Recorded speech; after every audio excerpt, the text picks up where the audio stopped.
Welcome to day 19 of this 30-day pelvic floor challenge. And challenge is what this will be today. So this is getting harder every day. Maybe you're feeling that, maybe you're not. Maybe this is just exactly right for you for where you are. If you're working on relaxation, you can skip through to the relaxation section just by clicking on the time code in the description. Otherwise, we are going to be coming to the wall today. So what we're going to do today is a wall squat with our maximum strength contraction. Now this is difficult, so be ready. If when you go to do this, you only manage to get, let's say an 8 on your maximum contraction, that's okay.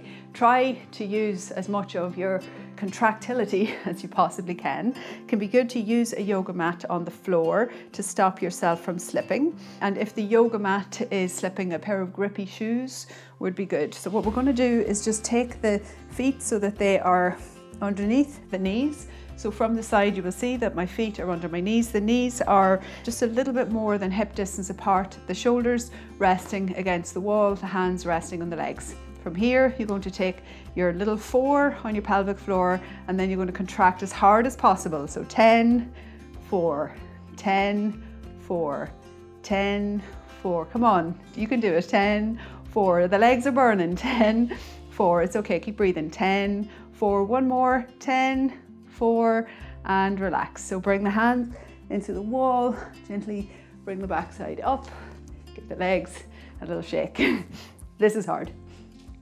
Even if you're very strong, used to doing a lot of squats, this is hard. Now, if it's too hard, if you're not able to come all the way down to parallel, then you can even just come down a little bit of the way and do it from here. But really, for the maximum result, you want to be able to do the maximum contraction with the legs fully engaged, the quads really working. So again, take the feet so that they're just a little bit more than hip distance apart. Allow the backside to come down the wall so that you are parallel with the floor. Allow the shoulders to relax against the wall, so nice and strong. And then you're going to take 4 and then go from 4 to 10, maximum strength. Relax, contract as hard as you can in the pelvic floor, relax. Contract, relax, breathe, contract, relax. This is hard. Contract, relax, contract, relax. One more time, contract, relax. Keep breathing and let everything go. Hands into the wall. Ooh, this is burning. We're only going to do one more. Don't worry, this is not the world's longest class today. Give the quads a little rub. That's it. Get the blood moving through those little legs. I'm going to do one more round of this. I'll go the other way so I don't get my mic. I'm squeezing my hair into the wall, which is not so good. So take the feet so that they are a little bit more than hip distance. We're going to do this one more time. If it's too much to come down to parallel, just do it from here. I'm going with you guys. I'm doing it too, don't worry. It's really hard, but we're going to do it. So press the back, the shoulders against the wall. You're going to take your 4 and then keep breathing. Strong as you can, contract and release. Contract and release. Contract and release. Contract and release. Contract and release. Contract and release. One more time. Contract, release, let everything go. Okay, hands into the wall. Come up and give everything a little shake. So that's the contract portion done. You would be so glad to know. We're going to move now into our relaxation. And the relaxation today focuses on the muscles that have just been burning, so the quads. So we're going to do a little pose called cat pulling its tail. So for that one, we're going to come down. We're going to first lie on the right side. And when you lie over on the right side, you're going to bend up your right leg. You're going to take hold of the right leg with the left hand and take the knee back as far as is comfortable. And then we want to take the shoulders around and try to get the shoulders to relax down onto the floor and allow the arm to come out. Now, this is a position that stretches the quads on the right leg, so on the bottom leg. You do need to keep a grip with the left hand of that foot so that you don't lose it.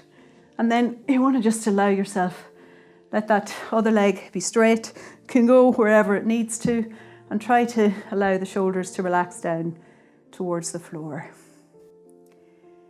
And then once you get into this position, try to let go of the body. So maybe you can see how when I let go of my body there, it started to rest a little bit down onto the right side. So allow the hips to relax, allow the shoulders to relax, and then feel the pelvic floor. So we've just been working very hard on the pelvic floor with our burny quads. You're getting a little stretch on the quads on the right leg, so those big quad muscles are getting a little bit of a release. And just take a little moment here. We're not going to spend too long in these relaxation poses today. Just try to let everything be heavy and try to catch your breath. And as much as possible, relax. So you do have to keep some little bit of grip on the hand that's holding the foot, but try to be as little grip as could possibly be needed. And then imagine letting go of your legs. So just let them be very heavy and very relaxed. And then we're going to start to take the first of our 3 long, deep breaths. Imagine you can take the air all the way down to the pelvic floor. Imagine you can gather up the tension in the pelvic floor and breathe it out. Inhaling deeply. Exhaling completely. One last deep inhalation. And as you exhale, bring some energy into the right hand, bring it into the body, release the left leg, take yourself around so that you're lying on your back, straighten everything up, and then just squeeze the knees in towards the chest. Just give yourself a little rock from side to side here. And then we're going to go for the position on the opposite side. So come to lying down and bend up the bottom leg, so the left leg, take a grip of it with the right hand and move the knee as far back as is comfortable for the hip stretch on the front. Take the shoulders around, get them to relax, and let that top leg do whatever it wants to do. And if you're looking, in this case, towards your foot, you're getting a slightly deeper stretch, and if you're looking away from your foot, it's a slightly gentler stretch. So taking your version of this cat pulling its tail pose, and you know this never looks the same really in 2 bodies. Just try to use as little effort as possible to hold that foot and allow the weight of the hips to be heavy on the mat. Allow that top leg to really relax. So bring the awareness all the way to the feet, to the toes.